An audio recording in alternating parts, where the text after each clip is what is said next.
James guarantee చాలా అభిమానం. ఆయన పిలిచాడు అన్న ఒకే ఒక కారణం చేతనే మొన్న రాజమండ్రికి కూడా నేను వచ్చాను. యాక్చువల్గా నేను ఈ మీటింగ్కి రావటానికి కర్నూలులో ఉన్న చెల్లం అండ్ సుజాత వాళ్ళు నాకు చెప్పారు, ఆ మాట నిజమే. కానీ దానికంటే ఎక్కువగా నేను ఇష్టపడి వచ్చాను. ఒకరు చెప్పినందుకు ఏదో కాదు, నేనే ఇష్టపడి వచ్చాను. నాకు ఇష్టం. ఏంటి ఆ ఇష్టం అని అంటే, జేమ్స్ గారు చేసే పరిచర్యలు అంటే ఇష్టం. జేమ్స్ గారు ఉన్నది ఉన్నట్లు మాట్లాడతారు కాబట్టి ఇష్టం. జేమ్స్ గారితో కలిసి నడవాలి అన్న ఆలోచన ఉంది.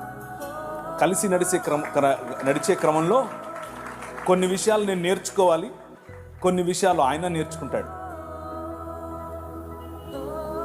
అలాంటి అవకాశం నాకు ఇమ్మని ప్రభువుని అడుగుతున్నాను. కాబట్టి ఇష్టపూర్వకంగా వచ్చాను. మా అమ్మ బాగా ఉంటే రేపు కూడా ఉంటాను. ఇప్పుడే కాదు, ఎప్పుడు పిలిచినా వస్తాను. జేమ్స్ గారితో ఉన్నవారు, జేమ్స్ గారితో కలిసి పరిచయం చేస్తున్న వాళ్ళు ఎవరైనా సరే నా నంబర్ జేమ్స్ గారు ఇస్తారు, తీసుకొని జస్ట్ కాల్ చేయండి. నేను రాకపోతే అడగండి, నేను ఎప్పుడైనా వస్తాను. నేను అన్యాక్సెసిబుల్ ఏమీ కాదు.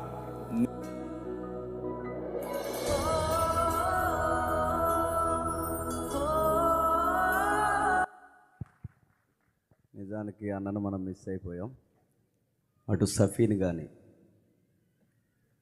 దావా ప్రసారికులు ఎవరైనా కానీ బైబిల్ మీద ఎలుగెత్తి యేసు దేవుడు కాదని ఎవరినైనా దులిమాడేశాడని బతుకున్నంతకాలం. ఆయన లేడు. ఈ దావా ప్రసారికులు అందరూ ఇప్పుడు మన ఇలాకాలో స్పీకర్లుగా వస్తున్నారు. మీరు గమనిస్తున్నారు లేదో, నేను డీటెయిల్గా చెప్పట్లేదు. కానీ ఆయన లేకపోయినా అదే విజన్తో, అదే ఆవేశంతో, అదే పౌరుషంతో నాగిటి మీద చేసిన వాళ్ళు ఇంకా బతికే ఉన్నాను మీరు అందరూ గమనించాలి.